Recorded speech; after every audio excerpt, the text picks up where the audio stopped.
Hey everyone, my name is Carson with Hello Auto Group, and today we're taking a look at the 2025 Kia Sorento. Now you're probably asking, Carson, there are so many mid-size SUVs on the market today. What makes this one so special?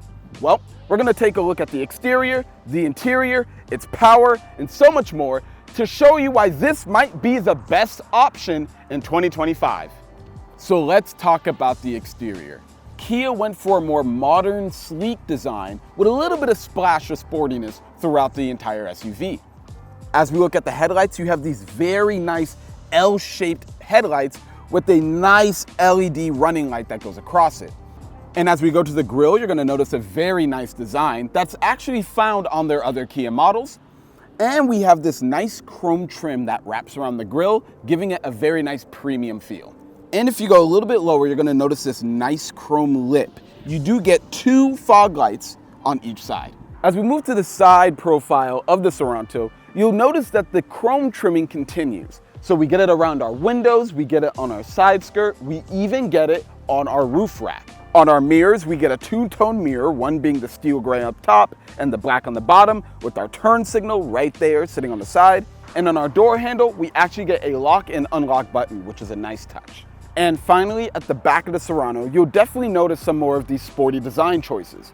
We have a small spoiler up here that has our rear brake light going across it. A little bit lower, we have our taillights that are very reminiscent of the Telluride. We have our Sorento badge, along with an HEV badge, since this is the hybrid model. And finally, right at the bottom, we have our reflectors. Overall, the Sorento has a very sporty, modern feel that would be a great fit for any type of driver. So we're now in the interior of the Sorento. And the first thing I have to say is great job, Kia. It is very, very spacious in here. The fact that it is a 3-row seater means there's tons of space for family and friends. Now, most of the material in the cabin is soft touch material, which means two things. The first thing is that it's very premium in here. It almost gives it a luxury-like feel. The second thing is that there won't be as many creaks and rattles, since the soft touch material helps prevent that. Now, looking at the steering wheel, it's very nicely leathered wrapped, has a very nice grip. Behind the steering wheel, we have our paddle shifters. On one side of the steering wheel, we have our media controls. And on the other side of the steering wheel, we have our driving assistants like lane keep and cruise control.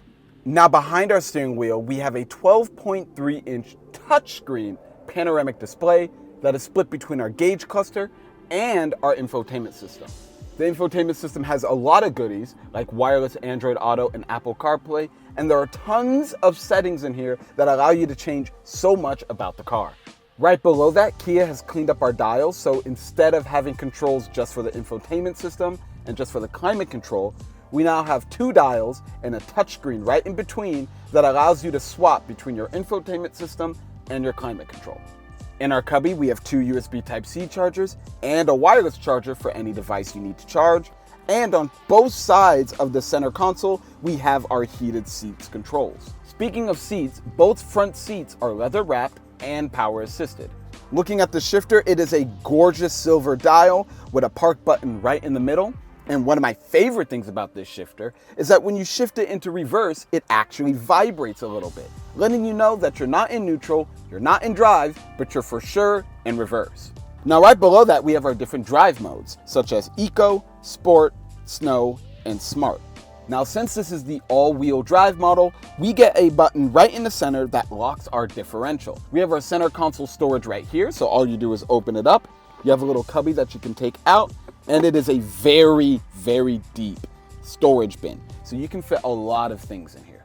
And finally, moving up, we have our K-Connect, our emergency call, and we have our moonroof button, which is so long, it goes all the way back to the back seats. It is a great addition to this huge cabin. Now, the middle row of the Sorento is a very nice place to be. We have two leather-wrapped captain seats, each having their own armrests. Now, both of these seats are manually controlled. You have a lever on the bottom that allows you to move back and forward, and you have a lever on the side that allows you to recline. But if you have to fit people into the back seats, these captain seats have a feature where they have a button on the top and the bottom that folds the seat forward, allowing anyone to get into the back seats. In front of us, we have two independent vents, along with a 12-volt cigarette lighter at the bottom, Since there's no USB Type-C chargers at the bottom, they actually put them on the side of the front seats, which is actually really nice since you don't have a cord running within the middle of the car.